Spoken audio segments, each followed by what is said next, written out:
Hola compañeros, buenas tardes. Les dejo el video del tema que no alcanzamos a ver porque estábamos con problemas de conexión. Es el de sistema endocrino. Ya está en el Drive desde hace unos días. El cuestionario vi de hecho que algunos ya lo contestaron, pero bueno, de todos modos aquí les dejo el video por si les es de utilidad. Bueno, entonces... empezaríamos por recordar que hay dos sistemas de control en el cuerpo humano, serían el sistema nervioso y el endocrino. Como les comentaba, el sistema nervioso, al ser a través de impulsos eléctricos, pues necesita vía de transmisión, que serían los axones que forman las terminaciones nerviosas. Entonces, es lo que decíamos que es como el viaje por carretera de las señales porque siguen un camino determinado, que son las vías nerviosas. El otro es el sistema endocrino, es el viaje por mar o por agua, en el que las células que producen ciertas sustancias las vierten al torrente sanguíneo para dejarlas que la corriente se las lleve hasta que encuentren otra célula que tiene un timbre específico que coincide con el paquete. Así, hasta que encuentran la dirección, pues se entrega y ahí van a llevar a cabo su acción. Este efecto pues va a ser más lento y pues forzosamente para que la hormona lleve a cabo su acción, tiene que encontrar su dirección, es decir, tiene que encontrar un receptor específico sobre el cual pueda desencadenar alguna reacción y hacer que la célula responda. Hay dos tipos de glándulas, las glándulas que directamente, o sea, producen una sustancia y a partir de su membrana celular la vierten sobre lo que es un vaso sanguíneo, un capilar, normalmente, sí, vasos de muy pequeño calibre, y eso se le llama secreción endocrina. Las glándulas de secreción exócrina son aquellas que vierten su contenido, pero a un conducto, a un tubito especial que va a conducir ese producto hasta un lugar determinado. Hay algunas que tienen una capacidad de hacerlo de forma mixta. Por ejemplo, vimos el páncreas, que por ejemplo la forma endocrina pues libera glucagón, libera somatostatina, libera insulina. Y en la forma exócrina produce el jugo pancreático y lo vierte por el conducto de Wirsung. Entonces, a veces van a tener de los dos. Decir hormona es decir mensajero. Si es etimológicamente significa yo estimulo, pero estos mensajeros químicos pues van a tener diferentes acciones que pueden ser sobre la superficie celular o sobre el núcleo, pero finalmente van a dar una orden, van a modificar un proceso para llevar a cabo una función. El tipo de comunicación puede ser de una célula a otra que está en vías remotas. TSH es a nivel de hipófisis y esta va a liberarla, dar la indicación de que las células de la glándula tiroides incrementen la producción y liberen las hormonas tiroideas T3 y T4, triiodotironina y tetraiodotironina. Entonces, pues la distancia que recorren desde la hipófisis hasta la tiroides, pues es bastante considerable, ¿verdad? Dentro del cuerpo humano. Habrá otras que no, que dentro del mismo órgano o dentro de la misma mucosa van a regularse unas a otras. Un ejemplo de transmisión parácrina sería algunas de las señales que se dan durante el proceso inflamatorio al ser identificada una sustancia patógena, algo que puede ser extraño al cuerpo, normalmente, pues como veíamos en lo del hígado, por ejemplo, las células estrelladas son macrófagos, entonces estas detectan que es algo anómalo, que hay que destruirlo y piden ayuda. Eso lo hacen a través de sustancias que se llaman interleucinas, entonces comunican a otra célula adyacente para que empiecen a juntarse, a reclutarse alrededor de ese patógeno y puedan destruirlo entre todas. Sí, pero es una comunicación cercana y a veces la señal va a permitir que la misma célula regule una función propia, como en las neuronas, en las que habíamos platicado que el impulso nervioso provoca la liberación en el espacio sináptico de alguna sustancia química que va a transmitir una señal a otra.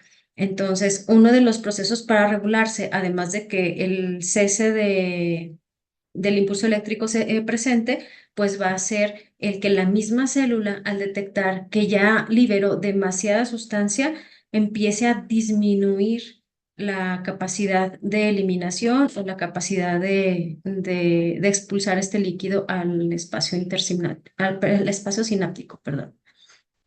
Entonces, bueno, recordar la comunicación, dijimos en el sistema nervioso es de neurona a neurona a través de la sinapsis y la neuroendocrina en la que vamos a transformar esa cadenita que era neurona a neurona, ahora neurona a través de otra neurona o varias, va a llegar a una célula que va a ser una célula efectora que sintetiza una sustancia y esta sustancia va a tomar el siguiente relevo.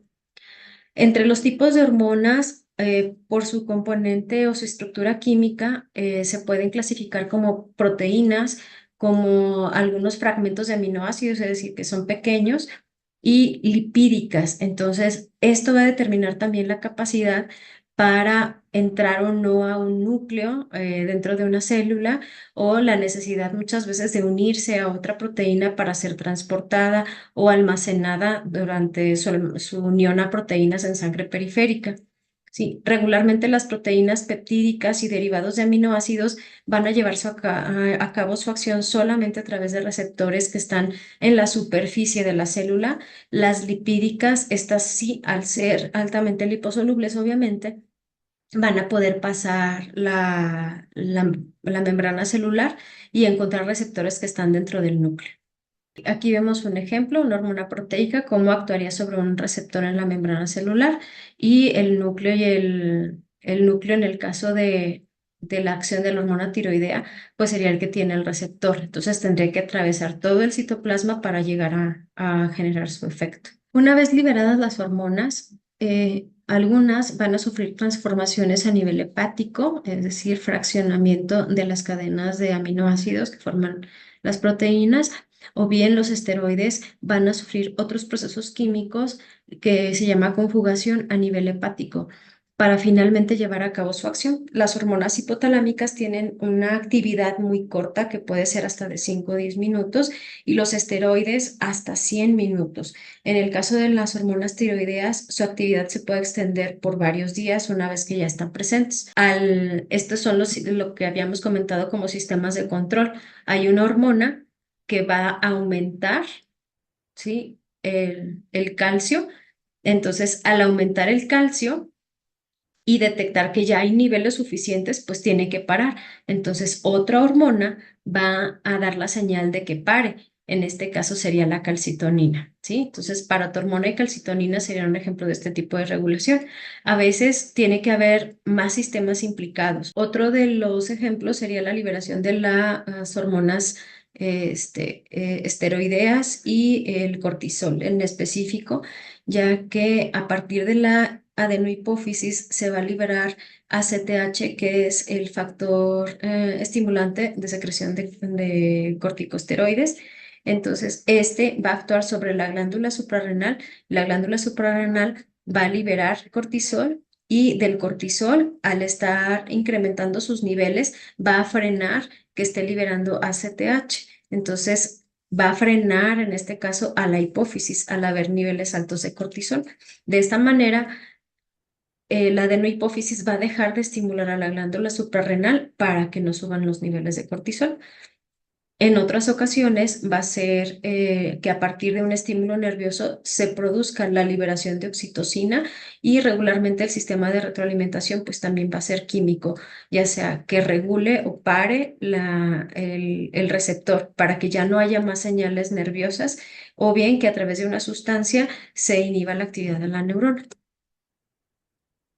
Bueno, en cuanto a los tipos de glándulas, vamos a encontrar a la principal, que es la hipófisis, que dijimos que se encontraba situada sobre la silla turca del esfenoides, o sea, está dentro del sistema nervioso central. Después, de abajo hacia arriba, pues la tiroides y las glándulas paratiroideas, el timo, las glándulas suprarrenales, el páncreas, los ovarios y los testículos.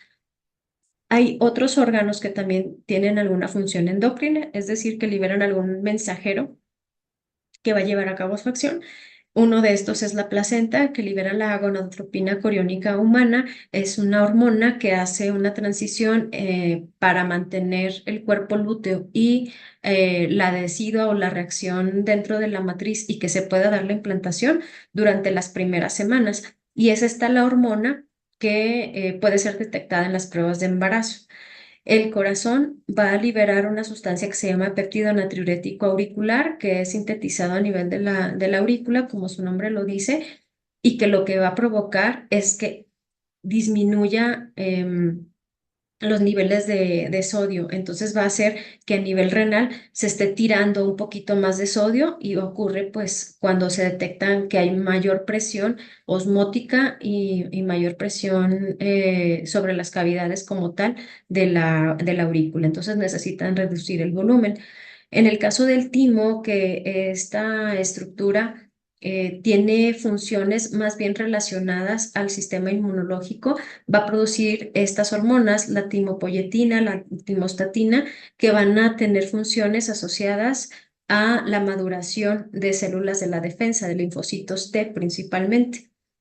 Y en el caso del riñón, vimos que liberaba la renina, que la renina pues es parte del sistema angiotensina-aldosterona que regula presión arterial y el sodio y el agua en el sistema, la eritropoyetina que va a estimular la producción de eritrocitos y el metabolismo de la vitamina D, provocando una reacción química para activar un precursor que viene del hígado. En el hígado, pues vamos a sintetizar la vitamina D. También se van a sintetizar tiroxinas, hormonas de crecimiento, insulina y glucagón.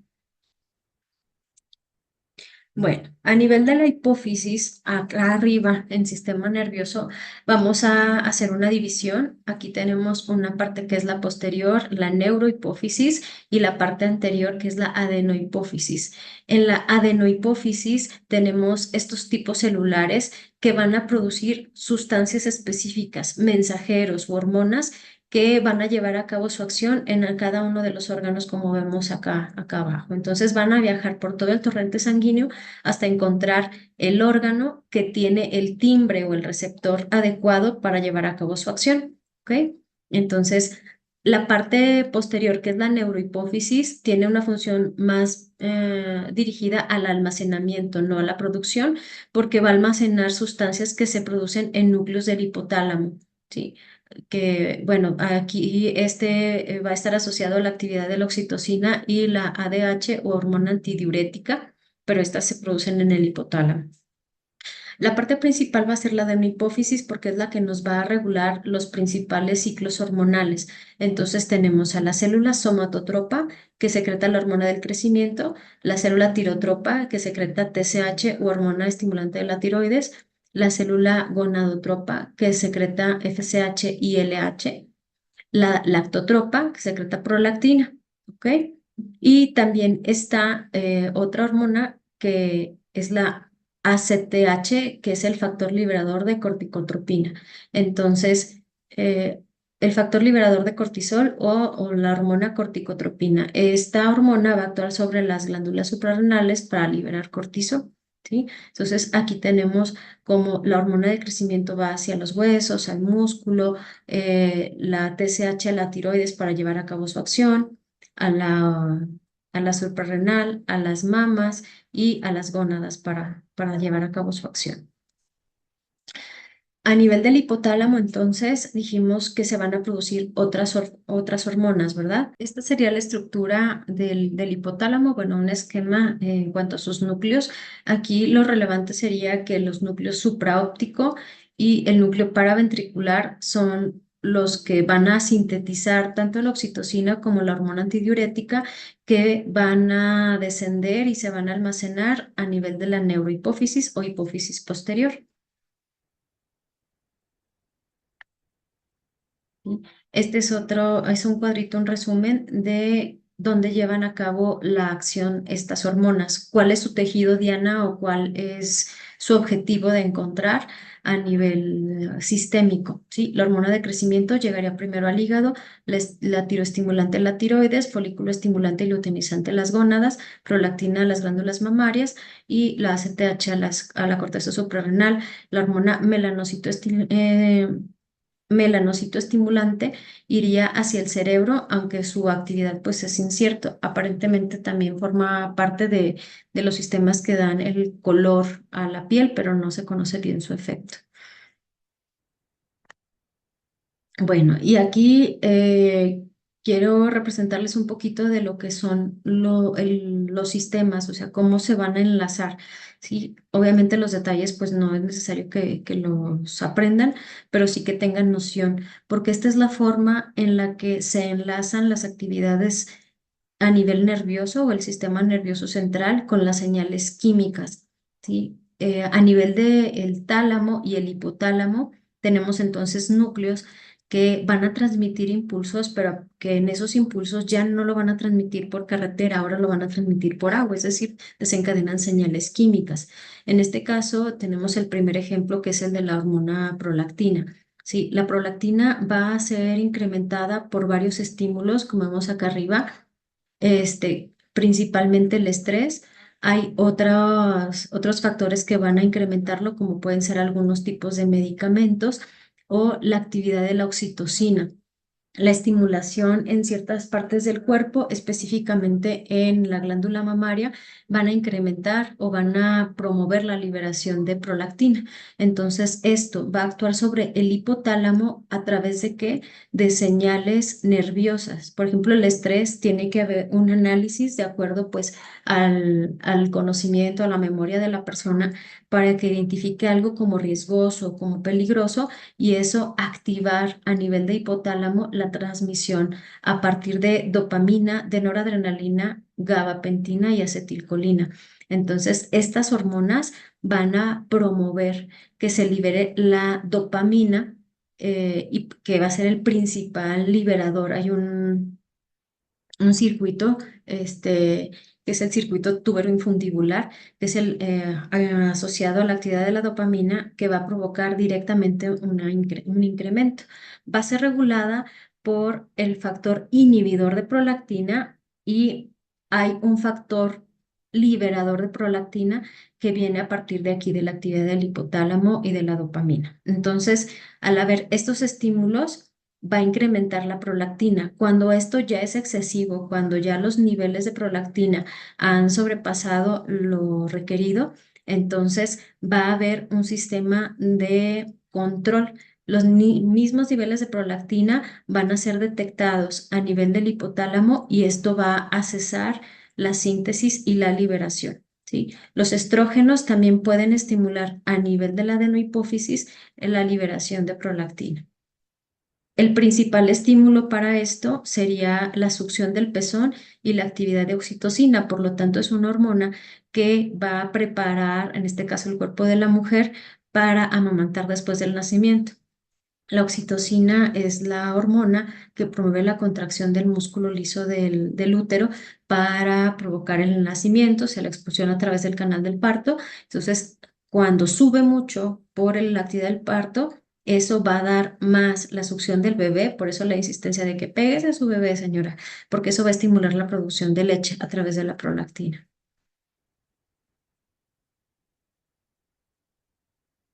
¿Sí? Entonces, muchas de estas sustancias pueden incrementar la actividad de todo este eje y pueden estar presentes por diferentes razones. Por ejemplo, algún medicamento que incremente la actividad de la oxitocina, algún proceso inflamatorio, entonces la interleucina 6 lo va a incrementar, la actividad de la serotonina y en ausencia de una función serotoninérgica preservada, pues afectarse este proceso. ¿Sí? Los inhibidores del eje, o sea, los que lo bloquean, serían los receptores de 2 de dopamina, aunque normalmente la dopamina pues va a promoverla. Los glucocorticoides, la somatostatina, GABA, varios neurotransmisores. Todas las hormonas van a tener un ritmo que de secreción específico. Prácticamente todas tienen ritmos circadianos. Eso quiere decir que van de acuerdo a la luz del día y al nivel de actividad de las personas. Entonces, la liberación nocturna es la más alta en el caso de la prolactina, para después tener algunos picos al inicio del día y disminuir mientras se está en actividad o con exposición a la luz, ¿sí? Esto es importante porque hay que considerar que para que se dé una adecuada regulación hormonal tiene que haber una buena calidad del sueño. Entonces, los horarios de las hormonas están un poquito ya establecidos. Y si no promovemos una buena higiene del sueño o estamos evitando dormir, eso va a afectar los patrones de liberación. Otro factor estimulante sería la actividad sexual, que provocaría picos más altos de la prolactina. Y en ese caso, los picos también ocurrirían por la noche, pero podrían ser hasta 2 picos. Otro de estos ejes es el que va a enlazar la actividad de la corteza, de la corteza y el sistema límbico, que es lo que procesa cuestiones cognitivas y emociones, al hipotálamo, después el hipotálamo a la hipófisis y luego a la hormona del crecimiento. Todos los ejes van a tener más o menos ese enlace y así es donde les digo que se va a acoplar la actividad del sistema nervioso con la actividad de la parte endocrina. Entonces, la hormona de crecimiento va a ser estimulada en cuanto a su liberación por disminuciones de la glucosa, por estrés y por ritmos de sueño adecuados, ¿sí? Entonces, ¿qué va a hacer esto? Va a promover actividad en receptores adrenérgicos y dopaminérgicos, principalmente los dopaminérgicos, que van a incrementar la liberación del factor estimulante del crecimiento, hormona estimulante de hormona de crecimiento en hipotálamo, y esta después liberar en hipófisis la hormona del crecimiento. Al viajar, esta va a llegar al hígado y ahí va a llevar a cabo su acción. ¿Sí? Va a incrementar, por ejemplo, la liberación de depósitos de glucosa a través del glucógeno y va a incrementar la actividad celular para promover el crecimiento. ¿Sí? Va a tener sus reguladores negativos o los que controlan cuando ya fue excesivo, uno que son las somatomedinas, que son hormonas también producidas a nivel hepático, y el otro va a ser la actividad disminuida bueno, la actividad de la serotonina. Entonces, si tenemos una disfunción serotoninérgica, también se van a afectar estos patrones del crecimiento. El ejercicio, como podrán ver, al generar cierto estrés medido en el cuerpo, puede mejorar la liberación de la hormona del crecimiento, pero el principal factor que lo va a regular va a ser los ritmos de sueño. Prácticamente esta es una hormona que se libera durante la noche, entonces igual, si no mantenemos una adecuada higiene del sueño, se alteran los patrones de secreción de hormona de crecimiento. Este es uno de los motivos por los cuales adolescentes requieren de más horas de sueño. A veces lo fisiológico es que duerman de 9 a 10 horas porque su cuerpo está en proceso de crecimiento, hay un incremento de la actividad celular por el desarrollo, entonces eso permite que se pueda recuperar mejor de esta actividad. Entonces, si se están desvelando, pues afectan la liberación de las hormonas. Tiene que dar un pico 2 horas después de iniciado el sueño, es decir, cuando ya tenemos un sueño profundo, un sueño de ondas lentas, ¿sí? Este es importante en cuanto a esto de los inhibidores por las hormonas sexuales, porque eh, la pubertad, pues se da por el inicio en cuanto a la aparición de los caracteres sexuales secundarios y esto va a ser dado por la actividad gonadal principalmente. Entonces hay incremento en la actividad de los estrógenos, de los andrógenos y resulta que al incrementarse la actividad de los estrógenos y producirse la primera menstruación y empezar con estos ciclos sexuales, los niveles de estrógenos van a ser más altos y van a inhibir la hormona del crecimiento. Esto va a ocasionar que personas que tienen una pubertad temprana puedan alcanzar tallas más bajas. En el caso de la actividad de los andrógenos, pues no van a cortar la talla, al contrario, van a contribuir al crecimiento, sí, y van a potenciar la actividad de la hormona de crecimiento.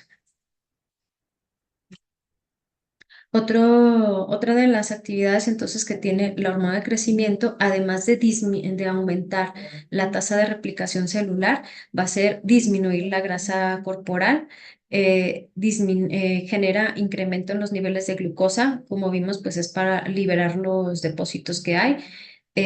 También libera factores estimulantes del crecimiento en el sistema nervioso que facilitan la reparación de circuitos y estimula en general el metabolismo basal, ¿sí?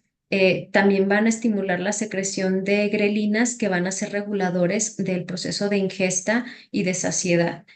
Regularmente, si está incrementada esta actividad, pues la persona va a tener más apetito, ¿verdad? Para poder cumplir con las necesidades de crecimiento que le está demandando.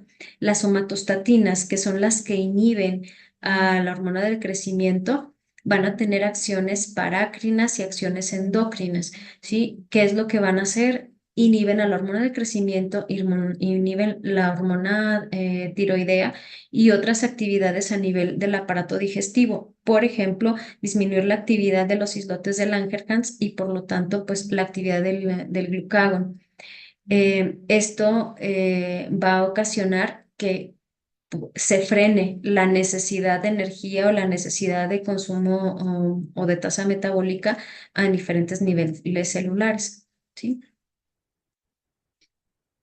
El ritmo de secreción de gonadotropinas, que serían las hormonas sexuales, aquí es relevante porque, uno, también tiene un patrón de secreción nocturna y tiene que ver con también tipos de secreción, no nada más que esté presente, sino el cómo se da.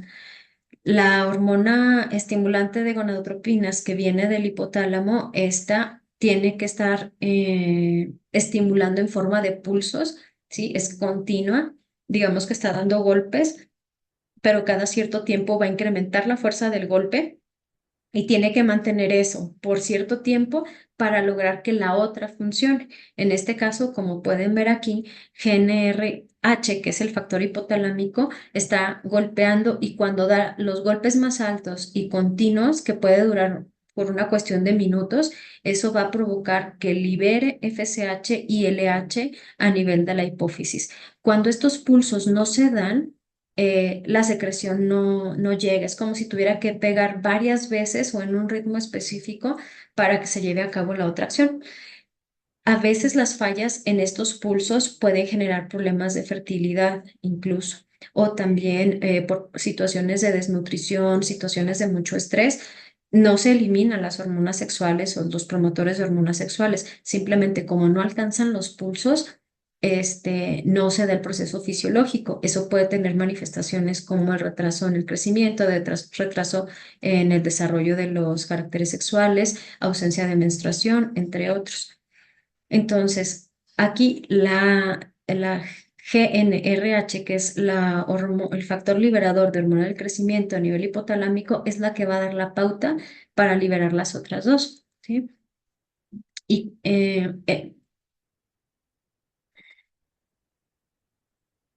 como quiera, ya lo habíamos comentado un poquito durante los otros. Ya habíamos visto que el LH y FSH van a ir al sistema gonadal y ahí van a incrementar la producción de espermatozoides, la maduración de células para la formación de gametos en general y en el caso de las mujeres, pues la maduración folicular para que se dé la ovulación. El eje hipotálamo, hipófisis adrenal con sus conexiones en sistema nervioso, va a estar estimulado desde el principio principalmente por la exposición al estrés. El estrés puede ser dolor, incremento en la actividad física o puede ser un estrés emocional, es decir, un estímulo afectivo persistente que tenga una validez, perdón, un tono negativo, por así decirlo, y la hipoglicemia también, exposición a situaciones extremas de clima, principalmente el frío o el dolor crónico. Esto va a afectar la neurotransmisión y va a limitar la liberación del CRH a nivel de hipotálamo, que es el factor liberador de corticotropina. Entonces, a nivel de la hipófisis se va a liberar una sustancia que se llama corticotropina, que es ACH, y este va a ir a la glándula suprarrenal para incrementar los niveles de cortisol. Cuando los niveles de cortisol son altos, este mismo va a frenar a la glándula pituitaria o a la hipófisis para que ya no suba más los niveles. También tiene su ritmo circadiano. El ritmo circadiano va a ser más, nos va a ser más patente que el incremento en la liberación se va a dar durante las primeras horas del día para después darnos otro pulso más o menos como al mediodía y luego disminuir hacia la tarde. Estos niveles de cortisol nos permiten entonces mantenernos activos, mantenernos despiertos y respuestas adaptativas para estar vigilando en el entorno. Y obviamente al disminuir la actividad tenían que bajar los niveles de cortisol. Cuando tenemos situaciones de estrés persistente, la regulación del cortisol se pierde y ahora es todo el tiempo constante la presencia del cortisol y por lo tanto la persona se mantiene despierta, como en alerta de forma continua y cansada la mayor parte del tiempo. Y en cuanto a las hormonas de la neurohipófisis, pues tenemos aquí esto que les comentaba de los núcleos paraventriculares y el núcleo supraóptico a nivel del hipotálamo. Entonces, estas van a producir la oxitocina en el caso del núcleo paraventricular, ¿sí? Va a viajar directamente hasta los capilares y va a ser liberada, dijimos, por estímulos que tienen que ver con la estimulación del pezón y la actividad uterina. En el caso de la hormona antidiurética, pues bueno, esta también va a ser liberada solamente cuando hay la solicitud, por así decirlo, del incremento en la resorción de sodio y agua a través de los receptores osmóticos en riñones. Entonces, al disminuir las concentraciones eh, de, de sodio,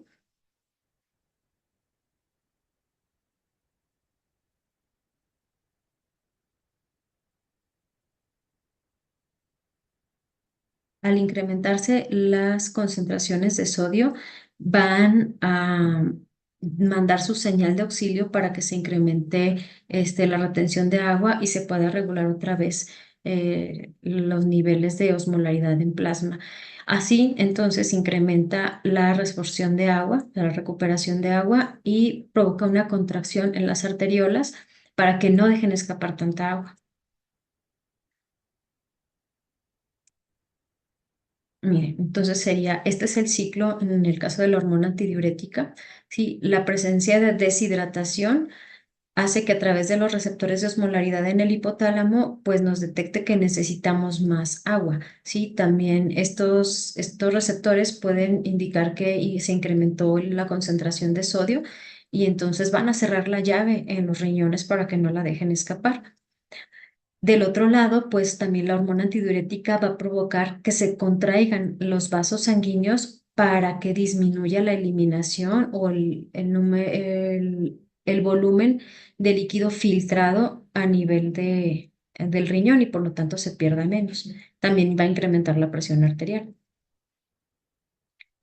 La oxitocina es, aparte de tener las funciones que comentábamos sobre el incremento de la actividad uterina y la producción o la liberación de prolactina también para que expulse la leche en el producto, pues va a tener otras funciones en las que disminuye el estrés, ¿sí? Tenemos que disminuye la ACTH. Entonces, al hacer eso, disminuye la liberación de factores hipofisiarios y en consecuencia la liberación del cortisol. Entonces, la liberación de oxitocina, que regularmente obedece a estímulos placenteros, va a disminuir el cortisol y por lo tanto el estrés, va a neutralizar actividades del estrés, ¿sí?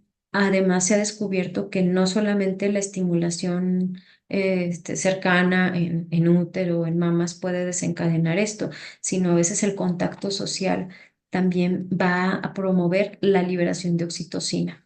Tiene su ritmo circadiano también, regularmente son picos bajos por la mañana y hacia el final del día es cuando va a incrementarse, por lo tanto tiene picos opuestos a la secreción del cortisol. También hace que momentos muy dolorosos o muy difíciles se puedan olvidar. está aparentemente diseñada para que situaciones como el dolor del parto se pueda olvidar, porque una vez que se terminó de dar el trabajo de parto, todavía los niveles de oxitocina están altos, más el contacto, más la llegada del nuevo bebé. Van a mantenerlos altos todavía por algunos momentos y eso va a hacer que se nos olvide el dolor. De lo contrario, si se quedara bien clara la experiencia del dolor, pues probablemente no se volvería a someter a un trabajo de parto. Bueno, entonces pasamos a la glándula tiroides. La glándula tiroides tiene, como estamos viendo, una forma como de una H, ¿sí? Tiene dos masas laterales o lóbulos y el istmo más este que llamamos lóbulo piramidal, que es una extensión hacia arriba, hacia el cartílago tiroides. Aquí vemos parte de la irrigación, tanto venosa como arterial de la tiroides. Esto es relevante considerando que una neoplasia a este nivel puede diseminarse rápidamente por su amplia vascularización y que el crecimiento de los lóbulos de la tiroides puede generar compresión que regularmente se manifiesta sobre los paquetes neurovasculares y genera disfonía o la ronquera en las personas. Bueno, pues ¿qué hace a nivel de células? Pues tenemos uno, las células parafoliculares y las células foliculares.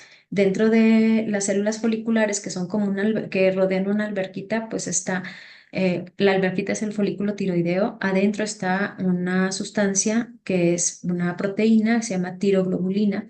La tiroglobulina va a ser el sustrato a partir del cual se van a formar las hormonas tiroideas. Las células foliculares van a extraer partes de la tiroglobulina para acoplar fragmentos de yodo y producir la hormona triyodotironina y tetrayodotironina. Las células parafoliculares van a liberar calcitonina que, como decíamos hace rato, va a disminuir los niveles de calcio. Entonces también van a tener otra función hormonal ajena a la glándula tiroides. Bueno, esto es lo que les decía, que la hormona tiroidea se va a producir a partir de la tiroglobulina. Esta es fragmentada y después se le acopla el yodo. Entonces, a veces son tres fragmentos de yodo, a veces son cuatro, para dar cualquiera de estas dos. La que tiene mayor potencia es la T3. Las hormonas tiroideas, entonces, primero se van a encontrar solamente en forma de tiroglobulina y es una forma inactiva. Después, de acuerdo a la demanda, a lo que le está pidiendo la jefa, que es la tiroestimulante de la hipófisis, va a formar o va a liberar la T4 y la T3, ¿sí? Y las células parafoliculares, pues lo que decía que para disminuir la función, la regulación y los niveles de calcio. Entonces, a partir del factor hipotalámico, se estimula la tiroides, la TSH, y esto va a generar el incremento de la liberación de T3 y T4. Al hacer esto, se va a incrementar la tasa metabólica. Esto ocurre pues, en situaciones de crecimiento, por cambios de temperatura en los que necesitamos generar más calor. Las células están demandando energía para crecer o para algún otro proceso y por eso se incrementan. Y por lo tanto, se incrementa también la tasa metabólica basal. ¿Sí? Este es como el resumen. Miren, también genera lipólisis, o sea, degradación de las grasas y aumenta el uso de la glucosa. Este también es uno de los motivos por los cuales se utiliza la hormona tiroidea en algunos productos para adelgazar, aunque conlleva un riesgo importante a la salud por desencadenar algunos problemas como el hipotiroidismo o el hipertiroidismo inducido por fármacos. Las glándulas paratiroideas, que ya las hemos comentado varias veces, que dijimos que están agregadas o aledañas a lo que es la glándula tiroides y que van a secretar la paratormona. La paratormona va a provocar un incremento en los niveles de calcio, ¿sí? Al activar los osteoclastos y pues liberar las reservas. Tiene una vida media muy cortita, ¿sí? De 4 minutos y va a ser frenada, dijimos, por la calcitonina en cuanto detecten que los niveles de calcio están bien, ¿sí? Mm, bueno, entonces es lo que les decía de que ya habíamos platicado sobre la paratormona. La paratormona al ser liberada va a actuar uno sobre los osteoclastos del hueso en, en riñón para facilitar o coadyuvar a la activación de la vitamina D, pero sobre todo para recuperar el calcio. Acuérdense que lo tenemos bajo y tenemos que recuperarlo, y también al intestino, por donde se puede perder al no absorberse, ¿sí? El metabolismo de la vitamina D va a ir muy de la mano de la actividad del calcio, ¿sí? Porque pues va a ser un coadyuvante. Eh, Tendríamos para empezar que las células paratiroideas nos van a liberar la paratormona. La paratormona va a tener actividad a nivel renal, entonces va a facilitar la hidroxilación de la 25-hidroxicolecalciferol o de una de las formas de la vitamina D, y esta pasa a su forma activa para mejorar la fijación o coadyuvar a la fijación de calcio en los huesos. Va a generar también el incremento en la retención de calcio a nivel intestinal, ¿sí? Entonces va a ir la paratormona incrementando los niveles de calcio, pero también haciendo que se aprovechen de manera adecuada, generando mayores depósitos. En el caso del páncreas, que también ya hemos platicado un poquito, que recuerden que es una glándula mixta en el que estas células vamos a encontrarlas, uno, en los ácidos pancreáticos, y que van a vertir su contenido por el conducto pancreático, o bien en los islotes de Langerhans, van a segregar varias sustancias como el glucagón o como la insulina, ¿sí?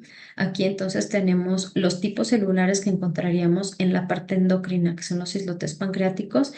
Vean cómo está el glucagón, la insulina, la somatostatina, que dijimos que detiene la hormona del crecimiento, y el polipéptido pancreático.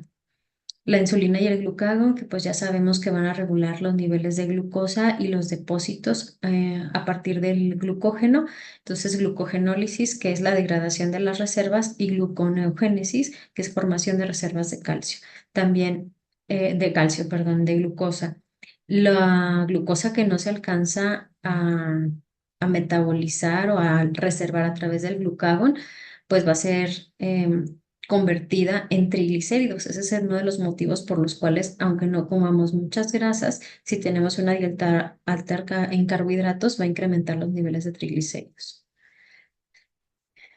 Y bueno, de la somatostatina, que dijimos que inhibe la actividad celular del crecimiento, por lo tanto disminuye la tasa metabólica basal.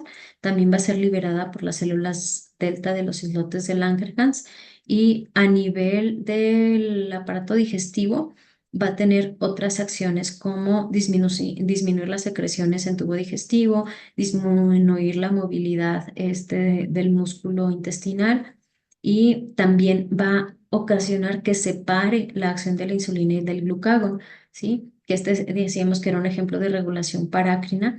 Entonces, como va a limitar su actividad, va a hacer que se frenen un poquito los procesos, ¿sí? Y de hecho va a incrementar el tiempo de las sustancias dentro de la luz intestinal. Va a incrementar el flujo, perdón, a disminuir el flujo sanguíneo a nivel intestinal. Entonces, para un poco los procesos, y va a ir siendo un regulador, que de repente la tasa metabólica tiene que incrementar, entra la somatostatina y saber pararle, vamos a ir frenando. Es como un agente de tránsito que regula la circulación de estos elementos. Y bueno, por último, las glándulas suprarrenales que habíamos platicado que son parte de los órganos retroperitoneales, que tienen una forma triangular y que se encuentran por arriba o como un sombrerito en los riñones.